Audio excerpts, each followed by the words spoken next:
Perayaan Maulid Nabi tinggal sebentar lagi. Masyarakat mulai mempersiapkan beragam properti yang dibutuhkan untuk menyambut Maulid Nabi tahun ini. Dan yang mesti dipersiapkan tidak lain dan tidak bukan adalah telur.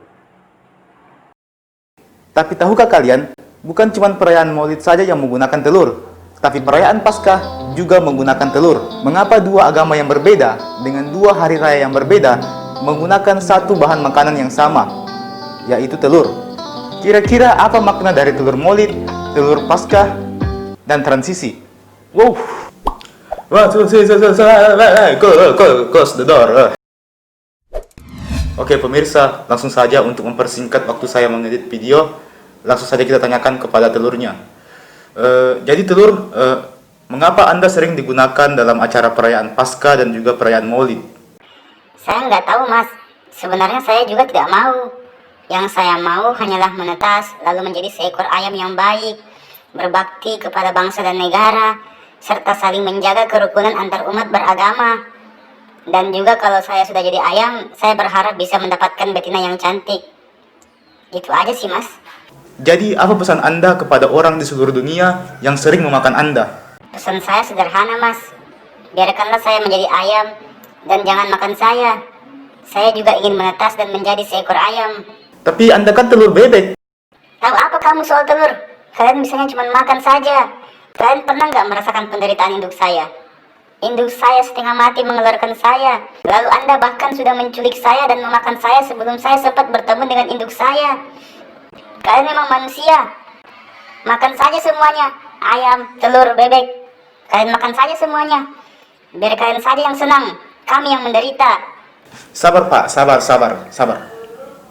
Baik pemirsa, itulah tadi wawancara kita, podcast kita bersama dengan telur. Tentunya ini menjadi pelajaran untuk kita semua pemirsa. Jangan memisahkan telur dari induknya.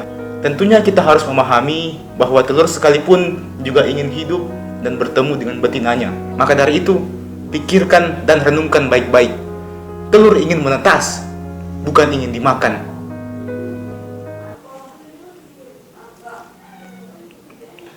Setengah matang. Oke, cukup basa-basinya. Inilah filosofi dari telur Maulid dan juga telur Paskah. Check this out. Kita mulai dari telur Paskah. Menurut kepercayaan orang-orang Nasrani, telur melambangkan musim semi, yang dimana hari Paskah juga selalu dirayakan di musim semi, sekitar bulan April, Mei, dan Juni. Dikatakan melambangkan musim semi karena pada masa silam, di Persia, orang biasa saling menghadiahkan telur pada saat perayaan musim semi. Mengapa musim semi dirayakan? Karena sebelum musim semi, ada musim dingin. Perayaan ini tentunya adalah ungkapan syukur mereka karena telah berhasil melewati musim dingin yang dingin. Musim dingin yang dingin. Dan bagi mereka, musim semi juga menandakan dimulainya tahun yang baru. Perayaan musim semi selalu dirayakan dengan meriah dan penuh dengan kegembiraan. Tumbuh-tumbuhan dan bunga-bunga mulai tumbuh dan bermekaran. Dan suasana keceriaan seperti inilah yang menjadi saat-saat yang tepat untuk membagi-bagikan hadiah. Membagi-bagikan telur pada hari Paskah akhirnya diterima oleh gereja. Selain untuk merayakan datangnya musim semi, juga karena telur memberikan sebuah gambaran atau simbol akan adanya suatu kehidupan. Kalian tentu tahu kan kalau telur yang menetas akan menjadi anak ayam atau anak bebek, dan itulah mengapa telur dianggap sebagai simbol kehidupan. Selama masa Prapaskah, umat Kristen akan mewarnai telur-telur Paskah dengan warna-warna yang cerah, lalu kemudian meminta berkat atasnya, menyantapnya, serta memberikannya kepada teman dan sahabat sebagai hadiah Paskah. Lalu, bagaimana dengan telur Maulid? Ternyata telur Maulid pun juga mempunyai sebuah filosofi. Ada berbagai versi mengenai telur Maulid ini, namun semuanya mengarah kepada hal yang sama. Telur terdiri atas 3 bagian, ada cangkang, putih telur, dan kuning telur. Cangkang telur yang keras dan kokoh melambangkan keimanan. Putih telur melambangkan kesucian Nabi Muhammad SAW, dan kuning telur melambangkan hati dan kalbu.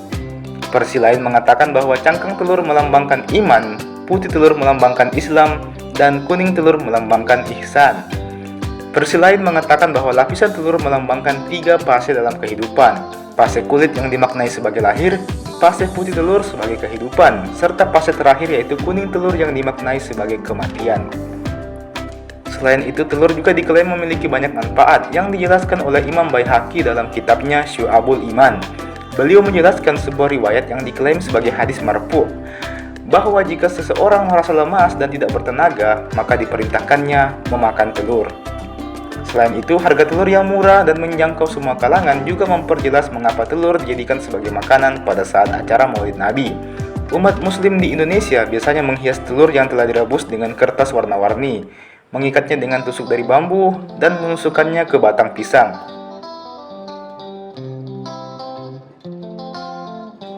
Dan itulah makna dari telur Maulid dan telur Paskah. Bahkan di dalam perbedaan sekalipun, terkadang kita masih bisa menemukan kesamaan. Dengan toleransi dan persahabatan, maka itulah yang akan menjadikan persatuan kita semakin kuat. Terima kasih. Wassalamualaikum warahmatullahi wabarakatuh. And see you at another video. Transisi. Wow.